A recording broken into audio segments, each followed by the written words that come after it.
अस्सलामुअलैकुम। अच्छा, मैं थैलेसीमिया को आपको थोड़ी सी पैथोजेनेसिस बताती हूँ। आपने बेशक वो जो पैराग्राफ लिखा हुआ है वो ना पढ़े, सिर्फ और सिर्फ ये समझनी है तो ये बहुत है। अच्छा, एक और बात याद रखनी है कि बीटा थैलेसीमिया मेजर हम पढ़ेंगे, क्योंकि आपकी मेनली जो आती होती है क्वेश्चन यूक्यू आता है वो सिर्फ इसी का ही आता होता है और किसी का नहीं आता, तो आपका मेन फोकस यही होना चाहिए। अच्छा, बीटा थैलेसीमिया मेजर में एक बात याद रख लें कि इसमें होमोजाइगस म्यूटेशन होती है। मीन दोनों जो जीन्स होंगे उन दोनों का म्यूटेशन हो जाए एक साथ, तब बीटा थैलेसीमिया मेजर जो है वो मैनिफेस्ट करेगा। अब होता ये है ये कि नॉर्मल आरबीसीज होते हैं, नॉर्मल इथ्रोब्लास्ट आरबीसीज हो गई, ठीक है। ये क्या होगा कि इसके अंदर अगर बीटा ग्लोबिन की जो है ना सिंथेसिस ख़राब हो जाए, मीन उसकी म्यूटेशन आ जाए, तो अल्फ़ा ग्लोबिन जो है ना वो बनेगा और अल्फ़ा जो है ना ग्लोबिन वो एग्रीगेट कर जाएगा, एग्रीगेट करके वो इनसॉल्युबल हो जाएगा। अब इस तरह के जब इरिथ्रोब्लास्ट बनेंगे बोन मैरो के अंदर, तो जाहिर सी बात है वहाँ पे इरिथ्रोपोइसिस सही नहीं होगी, तो वो हो जाएगी इनइफेक्टिव इरिथ्रोपोइसिस, क्योंकि जो इरिथ्रोब्लास्ट बन रहे हैं एबनॉर्मल से, वो या तो इसके अंदर डाई कर जाएंगे या अगर बाहर भी निकलेंगे, जैसे कि बाहर आ गए हैं, ठीक है, ब्लड वेसल्स के अंदर आने के बाद ये कैसे होते हैं, अपीयर कैसे होते हैं, ये फिर होते हैं हाइपोक्रोमिक रेड सेल्स, जैसा कि मैंने बताया कि ये माइक्रोसिटिक होती हैं और हाइपोक्रोमिक होते हैं, ठीक है, तो ये हाइपोक्रोमिक होंगे। अभी वेसल्स के अंदर आ गए हैं, आने के बाद जब स्प्लीन में जाएंगे तो स्प्लीन में इनकी डिस्ट्रक्शन हो जाएगी, वो जो कि यहाँ से स्केप कर गए हैं, जो कि निकलने में कामयाब हो गए हैं। यहाँ पे स्प्लीन में जब क्या होगा कि जब वो बार बार ब्रेक डाउन करेगा, उससे एक तो अनीमिया हो जाएगा, सेकंड ये कि उसकी जो है ना मैगैली हो जाएगी, मीन स्प्लीनोमेगैली हो जाएगी, साथ लीवर भी इन्वॉल्व हो जाएगा। तो ऐसे बच्चे जो आते हैं वो हेपेटोस्प्लीनोमेगैली के साथ आएंगे। अब ये देखें अनीमिया एक तो इसकी जैसे हो रहा है कि इनइफेक्टिव इरिथ्रोपोइसिस हो रही है, सेकंड ये कि स्प्लीन में डिस्ट्रक्शन हो रही है। अब ये अनीमिया जो है ना वो टिश्यू हाइपोक्सिया करवाएगा, उसके नतीजे में बॉडी रिस्पॉन्स करेगी कि इरिथ्रोपोइटिन रिलीज़ करे, और इरिथ्रोपोइटिन क्या करती होती है, ये आरबीसीज की बनाने में स्टिमुलेशन करती होती है, ठीक है। इसने जाके जहाँ जहाँ भी इसको मिलेगी बोन, उसने जाके इसको स्टिमुलेट करना है। इसने स्टिमुलेट किया, जो स्कल की बोन थी, ठीक है, उसको स्टिमुलेट किया। जब इसको स्टिमुलेट किया तो वहाँ पे जो मैरो थी वो एक्सपेंड कर रही है ताकि हम ज़्यादा से ज़्यादा आरबीसीज बनाएं। तो यहाँ पे क्या होती है, क्रू कट अपीयरेंस हो जाती है स्कल की, जो कि मैं आपको दिखा चुकी हूँ प्रीवियस वीडियो के अंदर। एक्सरे में हमें ये नज़र आती है, ठीक है। इसके अलावा जो है ना वो मैक्सिला बोन भी इफेक्ट होती है, वो भी ब्रॉड सी हो जाती है, तो हम उसे कहते हैं चिपमंक फेसिस कहते हैं।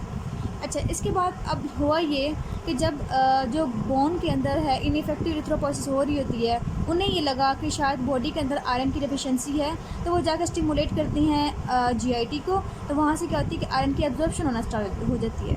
एक तो यहाँ से एब्जॉर्प्शन होती है, सेकेंड ये होता है कि जब अनीमिया हो रहा होता है बार बार स्प्लीन के अंदर ब्रेक डाउन होने की वजह से, एक्स्ट्रा वेस्कुलर हिमोलिसिस होने की वजह से, तो क्या होता है कि हम ब्लड ट्रांसफ्यूज़ करते होते हैं, क्योंकि ऐसे बच्चे जो है वो सर्वाइव नहीं कर सकते। जब ब्लड ट्रांसफ्यूज़ करते हैं तो ये हर चीज़ जो है ना वो नॉर्मल हो जाती है, लेकिन मसला ये होता है कि इसके अंदर सिस्टमिक आयरन की ओवरलोड हो जाती है, क्योंकि जो नए आरबीसीज आएंगे बाहर से, वो जब ब्रेक डाउन होंगे तो वो आयरन को रिलीज़ करेंगे। इसकी वजह से ब्लड जो बॉडी के अंदर बहुत ज़्यादा हीमोक्रोमेटोसिस हो जाता है, और ये बहुत ज़्यादा सीवियर कॉम्प्लिकेशन है। इसके लिए फिर हम आयरन चिलेट्स देते होते हैं ताकि आयरन की जो है ना वो बॉडी के अंदर रिडक्शन हो जाए। लेकिन हम करते हैं इसे क्लिनिकल फीचर से थैलेसीमिया के जो पेशेंट आते हैं वो कैसे प्रेजेंट करते हैं। सबसे पहले उन्होंने आपकी बुक में लिखा हुआ है कि बीटा थैलेसीमिया माइनर और अल्फा थैलेसीमिया ट्रेट, जिसमें 2 की म्यूटेशन थी, अल्फा की इसमें 1 ही थी बीटा की, उसमें क्या आते हैं सिम्टम्स। तो वो कहते हैं कि इसमें ज़्यादा नहीं आते, इसमें सिर्फ और सिर्फ अनीमिया होता है, ठीक है, वो भी हाइपोक्रोमिक मैक्रोसिटिक एनीमिया होता है इसके अंदर, बस इसके अलावा उन्होंने कुछ नहीं कहा। इसके बाद अपनी बात आती है कि बीटा थैलेसीमिया मेजर के ही क्वेश्चन आते हैं, तो इसी के ही जो होते हैं सारे के सारे आपको फीचर्स दिए जाते हैं। कौन कौन से फीचर्स होते हैं इसमें होते हैं कि जो बच्चा होता है वो आपको ना जो मतलब चाइल्ड होता है वो तकरीबन 9th मंथ का आपको कह सकते हैं, 6 मंथ का कह सकते हैं, मतलब मंथ्स में एज होगी, छोटा बच्चा ही होगा, उसकी आपको आएगी हिस्ट्री, ठीक है। अच्छा, वो कहेंगे कि इसमें ग्रोथ रिटार्डेशन हो रही है, बच्चा जो है वो सही तरह से बड़ा नहीं हो पा रहा, या वो कहते हैं फेलियर टू थ्राइव, मतलब बच्चा जो है वो बड़ा ही नहीं हो पा रहा, ठीक है। इसके अलावा अब पता है कि फेलियर और वीकनेस, ये सब कुछ बातें तो वो लाजमी कहेंगे इसके अंदर। फिर वो कहेंगे कि हेपेटोस्प्लीनोमेगैली है इस पेशेंट को, ठीक है, हेपेटोस्प्लीनोमेगैली ये आपके जो है सिनेरियो में आता होता है। अच्छा, हेपेटोस्प्लीनोमेगैली हो गई है। इसके अलावा जो है ना कैकेक्सिया होता है, मेन बच्चे का जो है ना मसल्स वगैरह वो बहुत ज़्यादा ब्रेक डाउन होना स्टार्ट हो जाते हैं और बहुत ज़्यादा बच्चे को वीकनेस स्टार्ट हो जाती है। नेक्स्ट वो आपको ये वाली फ़ीचर्स दे सकते हैं, साथ साथ आपको लेबोरेटरी डायग्नोसिस के फीचर्स भी लाजमी देंगे। अच्छा, आपने टेस्ट करवाने हो, आपको कहेंगे लैब टेस्ट करवाएं, तो आप डायरेक्ट ये नहीं करवाना कि इलेक्ट्रोफोरेसिस करवा लें, क्योंकि डायरेक्ट आपकी बुक में यही लिखा हुआ है। आपने सबसे पहले स्टार्ट से लेना है कि हमें पहले सीबीसी करवानी है। सीबीसी करवाई तो इसमें हमें एचबी जो है ना वो कम मिला, हमेशा को एचसीटी लेवल जो है हमें कम मिला, ठीक है, हेमाटोक्रिट लेवल कम मिला। अगर हम करवाएंगे आरबीसी इंडिसेस, तो इसमें आपको पता होगा एमसीवी जो होगा वो कम होगा। हमने कहा था ना कि जब माइक्रोसिटिक होंगे उसमें 80 से कम होगा, ठीक है, तो 80 से हमें कम मिलेगा। एमसीएच मतलब इसकी कंसनट्रेशन भी हमें कम मिलेगी। ओके, इसकी बात हम करते हैं पेरिफेरल ब्लड्स में। इसमें हमने मेनली क्या करना होता है कि आरबीसी शक्ल देखनी होती है कि वो कैसे हैं। तो आपको पता है कैसे नज़र आएंगे, एक तो होंगे माइक्रोसिटिक होंगे, ठीक है, उसके अलावा होंगे हाइपोक्रोमिक होंगे। ओके, अच्छा, ये फीचर हम पहले पढ़ चुके हैं, ये पहले ही वैसे ही फीचर हैं। इसके अलावा एन आइसोसाइटोसिस मीन डिफरेंट जो है ना वो साइज़ के जो है ना वो सेल्स आएंगे। अब जो होता है एन आइसोसाइटोसिस का मतलब ये है कि जो आरबीसीज बनेंगे वो डिफरेंट साइजेस के होंगे, ठीक है। और पोक्यूलोसाइटोसिस मतलब ये होता है कि जो बनती हैं वो भी सही शेप के नहीं होते, मीन जैसे शेप होनी चाहिए वैसे शेप नहीं होती, पोक्यूलोसाइटोसिस होगी। अब बहुत ही इंपॉर्टेंट फीचर आ रहा है आपका कि इसमें मेंशन करते हैं कि न्यूक्लिएटेड आरबीसीज आते होते हैं। क्यों आ रहे होते हैं? क्योंकि वो जैसे सिंथेसाइज होते हैं वैसे निकल रहे होते हैं, ठीक है, वो इसी तरह डिफरेंशिएट नहीं होते, तो फ्रेगमेंटेड भी कह सकते हैं वो, या न्यूक्लिएटेड भी कह सकते हैं, ठीक है, ये फ्रेगमेंटेड भी कह सकते हैं।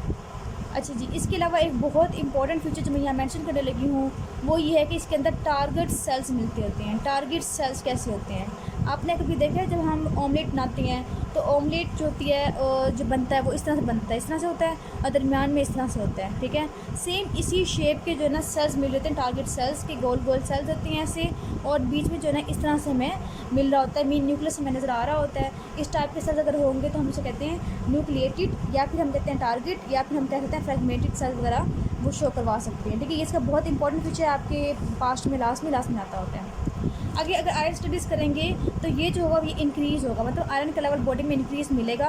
क्यों? क्योंकि हीमोक्रोमेटोसिस के नतीजे में जो है ना आयरन का लोड मिलता है, इसलिए हम कहते हैं इसमें आयरन स्टडीज़ ज़्यादा होती है। बोन मैरो की बात करें तो आपने याद रखना है कि इनइफेक्टिव एरिथ्रोपोइसिस होती है, लेकिन बोन मैरो का हाइपरप्लेजिया हो जाता है। हर जगह बोन जो है ना बहुत ज़्यादा हाइपरप्लेजिया हो जाता है या सेलुलर हो जाता है, लेकिन हमें साथ साथ जो सेल्स मिल रहे होते हैं वो एबनॉर्मल से मिल रहे होती हैं, ठीक है।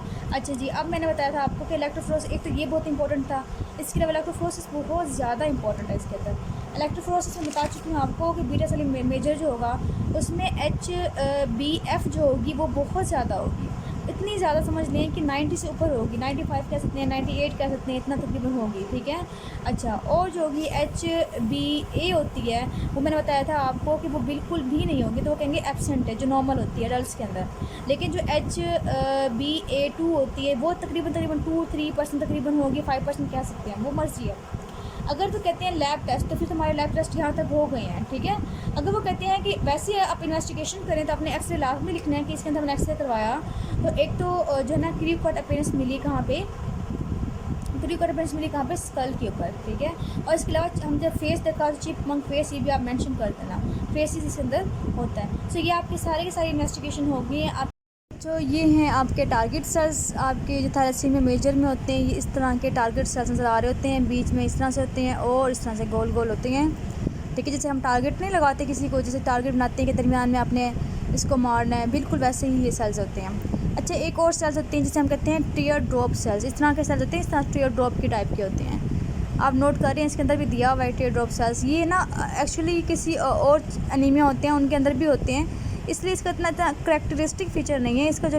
अच्छा जी, अब ज़रूरी भी नहीं है कि आपको, जैसे मैंने प्रीवियस पिक्चर दिखाई थी, बहुत क्लियर कट सा जो है ना हर एक चीज़ नज़र आए कि टारगेट सेल्स हमें बड़े वाज़ेह तौर पर नज़र आ जाए। बाज़ औक़ात आपकी जो पिक्चर देती हैं वो इतनी वेग सी देती हैं ओएसपी में मोस्टली कि समझ नहीं आ रही होती। सो ये देखिए, आप नोट करेंगे कि ये एक हो गया, ठीक है, पहले आपको नज़र नहीं आ रहे थे, अब आपको नज़र आएंगे, अब आपको नज़र आएंगे, बहुत ज़्यादा नज़र आएंगे। ये टारगेट सेल हो गया, ये टारगेट सेल आ गया, ये टारगेट सेल आ गया, ये टारगेट सेल आ गया, ठीक है। सारे सेल्स बहुत छोटे छोटे हैं, मीन मैक्रोसाइटोसिस हुई है, और इसके अलावा सेंट्रल पिलरनेस है तो हाइपोक्रोमिक है, और बहुत डिफरेंट साइज़ के नज़र आ रहे हैं आपको, ये साइज़ डिफरेंट है, ये साइज़ डिफरेंट है। इसका मतलब ये है कि ये एन एसोसाइटोसिस हुआ है, और इसके अलावा जो है ये साइज़ जो है वो गोल भी नहीं है, मीन अजीब से साइज़ का हो गया है, इसे हम कहते हैं पोक्यूलोसाइटोसिस कहती है, ठीक है। और इसके अलावा हमें टारगेट सेल्स जो हैं वो मिल गए हैं, ठीक है। और इसके अलावा अगर आपने बात करनी टीयर ड्रॉप सेल्स की तो ये मिल गए हैं। अगर आपको ये कंफ्यूज कर रहा है आयरन डेफिशिएंसी एनीमिया के साथ, तो आयरन डेफिशिएंसी एनीमिया को फिर जाके आप देखें, उसके अंदर कोई भी टारगेट सेल नहीं होता, उसमें बेशक पेंसिल सेल की तरह नज़र आ रहे होते हैं सेल लंबे लंबे, लेकिन जो ये सेल है टारगेट सेल ये नहीं होता, ठीक है। तो ये आप अच्छे से याद कर लें इसको।